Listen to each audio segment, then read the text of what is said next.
So I've been slacking a bit on the video front. This is a shop project that I've got at the moment for a guy in the Isle of Man. It is a Devin SS, which is a bit of an odd one. It's like a home-built, or not home-built, small volume Cobra would be a better way to put it. A fellow in the States built, I can't remember off the top of my head now, I believe it was 21 of these. The chassis for the first, well, it might have been 30 something. Anyway, the chassis were built in Ireland to start with, and then in his factory in California. So I don't know what this one is because I've not found the serial number on it yet, but probably an Irish chassis with a Californian body dropped on top. In this video, you're just going to see me taking it apart. It's getting a right-hand drive conversion, as the guy can't drive it left-hand drive due to medical issues. So what I'm doing is, dismantling it and putting in a power steering conversion on top of the right-hand drive conversion. So to do this, I'm going to use a Jag XJS rack, which is an annoying setup because it's a rear steer rack and this is a front axle. So I'm having to run it through a reverser as well, which I will put a photo up at the end of the video. But basically, you turn the steering wheel left and the rack goes right and vice versa. So a little gearbox goes in the steering column, which reverses your steering input. So you steer right, it then steers the rack right. Or rather, you steer right, the gearbox steers left, which then steers the rack right. It's an odd setup, but it does make sense when you draw it out on paper.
So, body's ready to come off. It's only held on by, I think it was 8 bolts.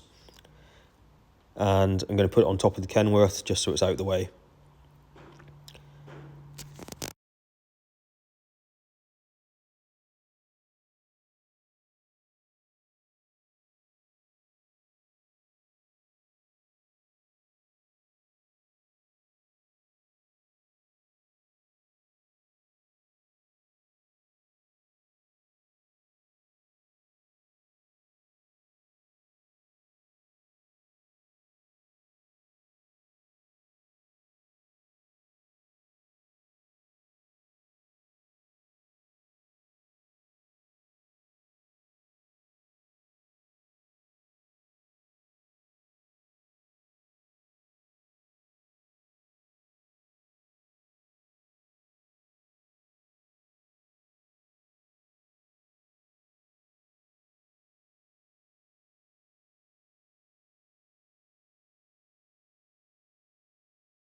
So this car was last rebuilt in the USA about 20 years ago, and that was just a quick close-up of one of the lovely welds. Now here we go again.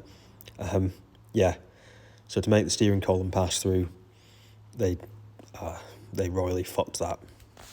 So I've chopped that out, welded it back up, and made it nice again.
So this is where we're up to now. Modified the Jaguar power steering rack. I've welded up this mount as well. Needs one last little bit here to triangulate that. I shortened the tie rods, sleeved them, and then brought them down because they were way too long. They were like out to here. But they are M14, and these are 1/2 inch, so I'll have to ream those out.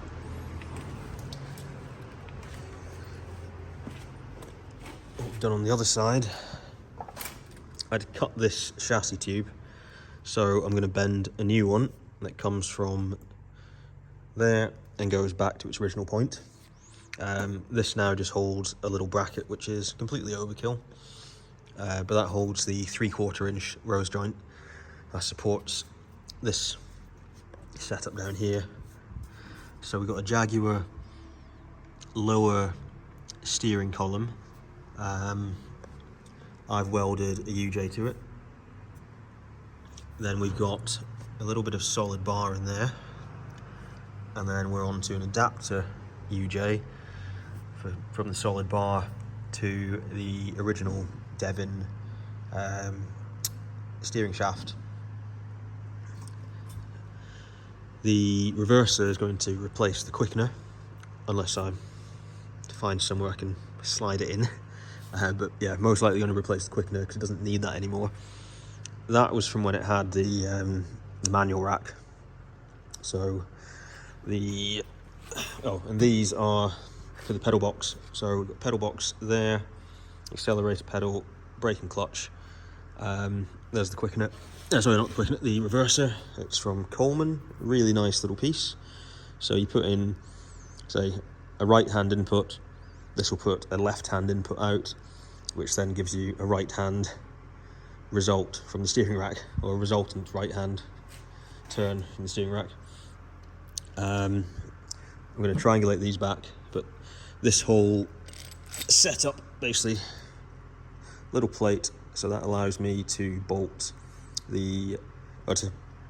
that side bolts onto that one, and then the accelerator pedal bolts through that plate and sandwiches it up against there, so it's all nice and secure. Started on the new footwell, so we've got all that in there. I'm basically going to come up and build the footwell around the roll cage tube, and then I'll have a piece of 3mm plate for the front of the footwell, which I will put another sort of support in for this bit of column so it can't move, because there is a little bit of play in that. And then we get the fun job of starting on the headers.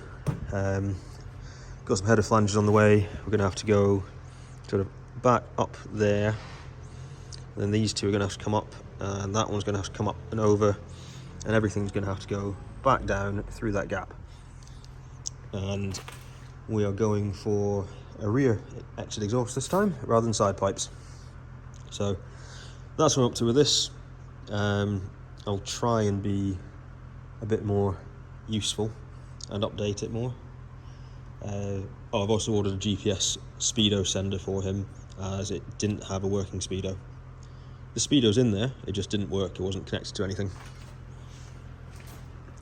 And power steering pump is on. So it's a Jones Mason? Yeah, Jones. It's a NASCAR unit. So I welded on a 6mm bit of 6mm bit of plate to the original engine plate. Drilled and tapped through.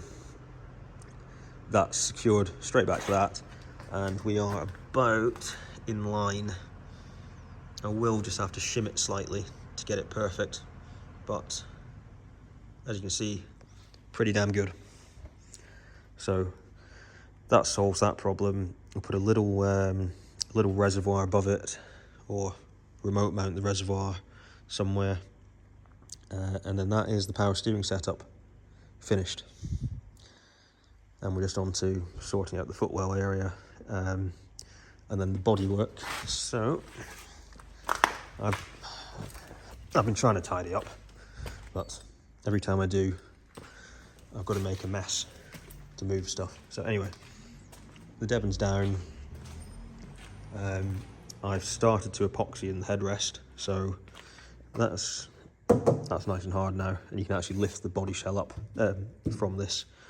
So I'll finish filling that in when I mix a bit more, and then we'll start to glass it and blend it all into the wheel arch. I've got a new bonnet being made, or a new hood, well, or rather I'm making it. There's the scoop over there, so I'm going to use that. Hood's there drying, and then I'm going to have to redo the trunk hatch as well, so make a new one that sort of comes in at that shape. So I'll probably blend this to about there on that line, make a nice sort of fillet. Same down here.